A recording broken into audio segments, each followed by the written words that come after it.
Thanks, Anna, and welcome to the Coach's Corner segment. I'm Chris Coon. Joined alongside me today is the head coach of the Akron Volleyball team, head coach Ron Arenz. Coach, how you doing today? Hey, thanks. Doing great. Thanks for having me on the show. Glad to have you on. And we'll just start right off.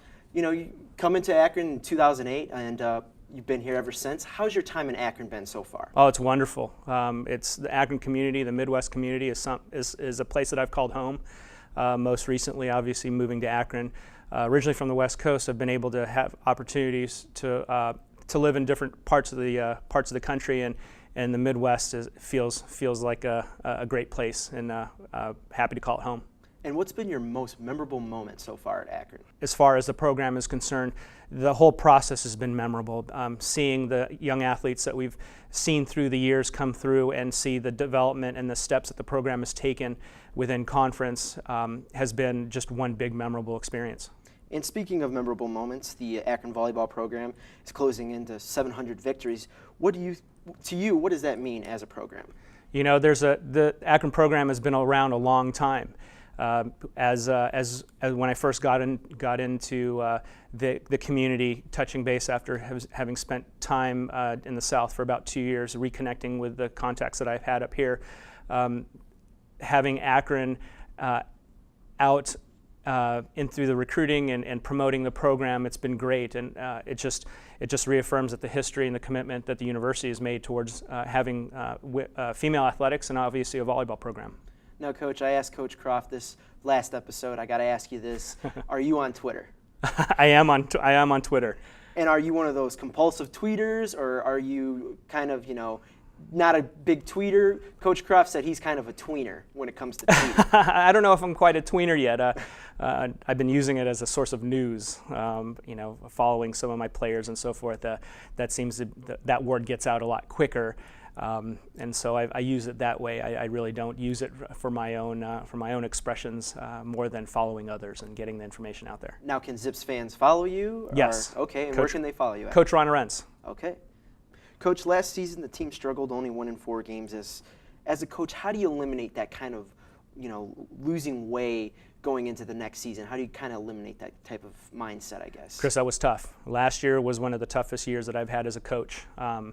And as a leader of the program, trying to keep the heads about our student athletes and our coaching staff in terms of continuing to push forward. That's one of the things you have to do as a coach and for student athletes is you have to, through the process of becoming a great champion, is you have to learn how to lose. And last season was certainly one of those. You had to learn how to lose. And looking at the way we competed and the different factors that we had to deal with, you're starting to see what valuable lessons they learned from last year going into this year.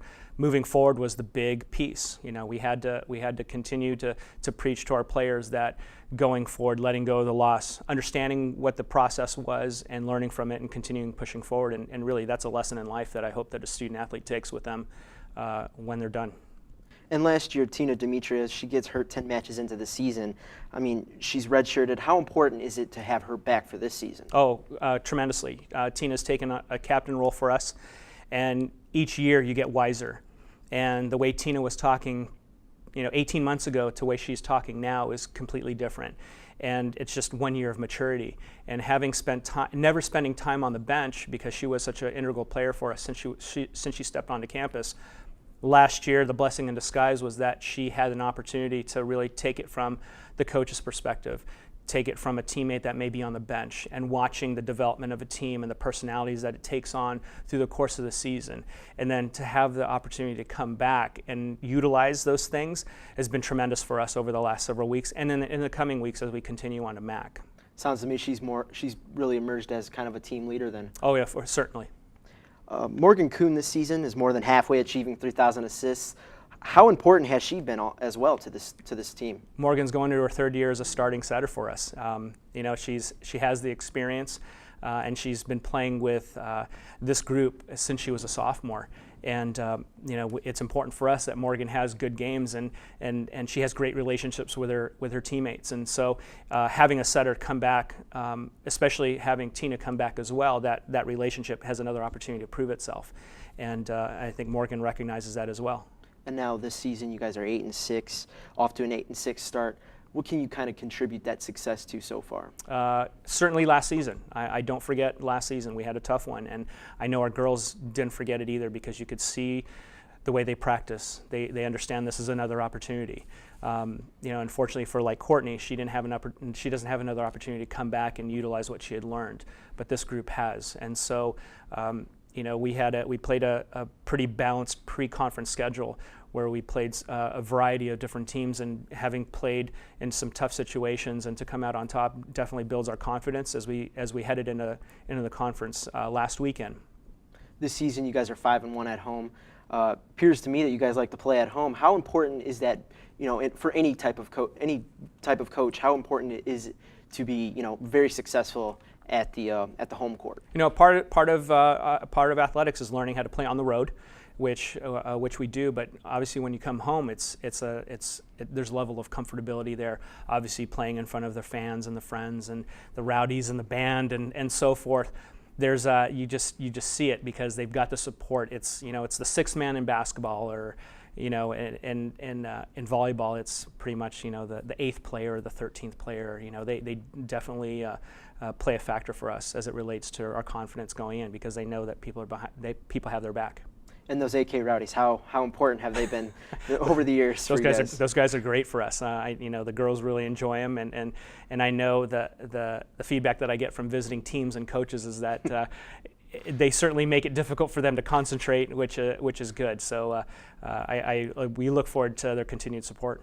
Coach, I know this is a bit early, but you guys got a road trip coming up. And I know it's a tough grind usually on road trips. How do you guys just try to stay focused when you guys are on that type of grind with, the athletes in school and whatever else, practices and whatnot? How do you guys stay focused on the main goal at hand? We talk to our players a lot on what's important now. If they think too far ahead in the future or they think too far in the past, they're not taking care of the business, what's going on right then and there, and what is important. So we take it week to week, and graciously we have that schedule where it's a natural flow where we play Fridays and Saturdays, and we have Sunday to recoup, and then we start on the next task. So we spend a lot of time talking to them about what's important now. We often talk about when they come to practice, they spend the day, and as coaches, we don't know what their daily schedules are with the little things. We understand that they go to certain classes, but we don't know what happens within those classes to a certain extent where it may affect their emotional state as they go into a practice. So it's really important for us that they learn the task of leaving things at the door and focusing on what is important now.